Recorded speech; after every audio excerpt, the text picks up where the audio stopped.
Hello everyone, my name is Ehsan. In this video, I'm going to share my GED journey and how I got my diploma.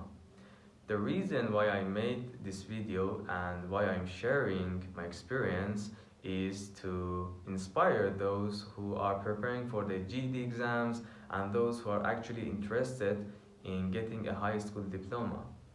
During my journey, while I was preparing for my exams, I also used to watch YouTube videos about GED graduates and how they got their credentials.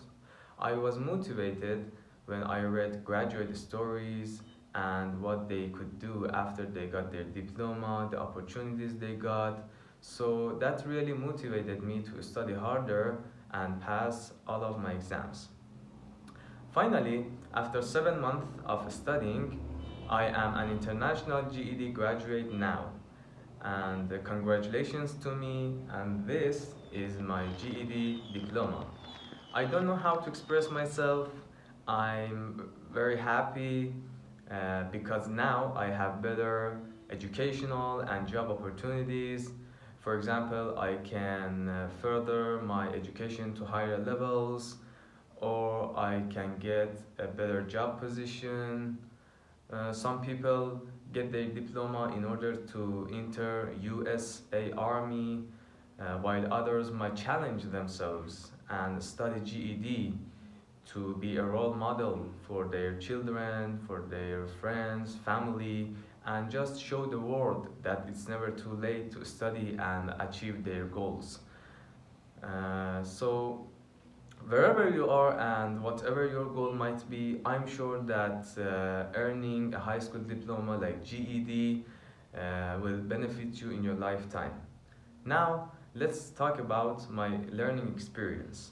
The first thing I want to talk about is how I took my test and how long I prepared for each exam. There are 4 subjects in the GED, and I could either take all of the exams in one day and prepare for them at the same time, or I could take them separately and prepare for them one by one. So I had to decide, and I wasn't sure at that time. It was very hard. Therefore, I decided to search about GED graduates and how they prepared for their exam. Finally, I decided to take them separately. So my first exam was mathematical reasoning, and I spent about 2 months to prepare for that. My second exam was science. I spent about 1 month to prepare for that. My third exam was social studies, which I spent about 2 months to prepare for that. And my fourth and last exam was reasoning through language arts, or RLA for short, which I spent about 2 months to prepare for that. So there is a reason why I mentioned the order of my exams, and that is, if you are taking all of the exams in one day, that's great. But if you are taking them separately, like what I did, then I would suggest you to change the order of the exams and begin with the RLA. The reason is that while you are preparing for your RLA, you are going to learn essential reading comprehension skills that are going to benefit you in both science and social studies tests, because those tests include passages, texts, excerpts, selections that requires you to really understand and analyze the text, to draw conclusions, to determine the central idea, to determine the supporting details, differentiate between the fact and an opinion, and etc. So if you are someone whose reading comprehension is not very well, then go for the RLA first. After that, you can continue with the rest of the exams. And again, it is my personal experience, and it may not work well for everyone. Another suggestion I would give you is to take the science test right after the mathematics. Since science and math have a lot of concepts and lessons in common, such as permutations, combinations, probability, central tendency, equations, you can save a lot of time learning those lessons because those have already been taught in the math section. So for me, it worked very well, and I could save a lot of time while I was preparing for my science test, and I could just read them and I knew them. And I knew a lot of concepts such as permutations, as I mentioned above, such as combinations and a lot of concepts. So again, it is my personal experience and it is not a proven strategy. It may not work for everyone, but I want to share it with you. Maybe it helps you in your studying journey. Before I move to the next section, I want to point out an important and crucial detail, and that is the GED is not a memorization test. I had this mistake to memorize every single detail that I was confronted with during my journey until my second exam, when I realized that it's not the case and I was wrong. What the GED test examiners are looking for is how critically you can think and analyze and read the text. They want you to think beyond what is stated.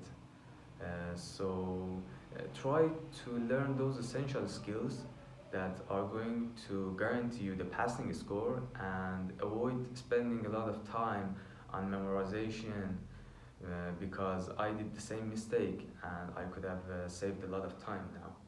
So my advice would be to avoid spending a lot of time on memorization part and try to avoid the same mistake that I did. Now let's talk about which study materials I used for my preparation. First of all, let me tell you that during my journey I was self-studying and I didn't attend any class or I didn't have any private tutor. All I was doing was self-studying, except that I bought an ebook, the Kaplan ebook, which really helped me to pass my exams, since it really taught me the essential skills that I needed in order to get the passing score. So I highly recommend that for you. Another important source that I used was YouTube videos, which helped me a lot. There are countless videos and tutorials on YouTube where you can improve your skills for free. Also, there is another important source that I would recommend for you, and that is the official GED website. On their website, there are a lot of questions with their answer explanations where you can get familiarized with real test question types, which is a great advantage before you actually book your test. So I would highly recommend that. I think, in my opinion, the official GED website is a very powerful source in order for you to get ready for your upcoming exam. Lastly, I want to share with you some tips that I've gathered along my journey. The first tip is to take the GED Ready exam before your actual test. This test is available on the GED official website and it shows you how likely you are to pass your test.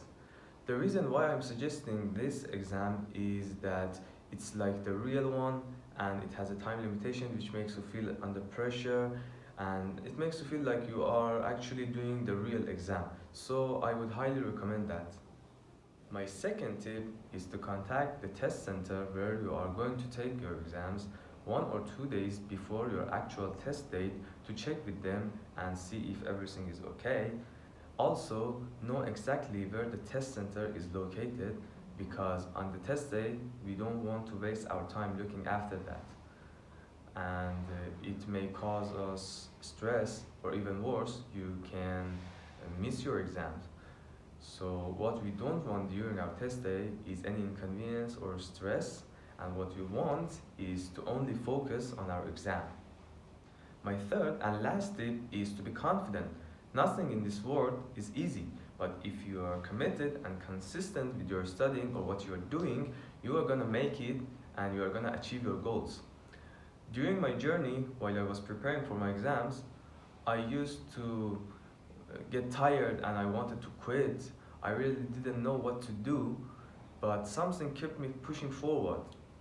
The feeling of being a GED graduate really kept me pushing forward, and I really studied harder in order to get my diploma and pursue my dreams. So wherever you are, whether you are an international student like me or studying in the US, keep going until you achieve your goals. Okay, this was my whole GED journey and how I passed all of my exams. I hope this video was helpful for you. Please, if you liked it, give it a thumbs up, and if you have any questions, please leave it in the comment section. I will answer to them. Also, subscribe to my channel if you want to see my future videos. See you next time. Bye bye.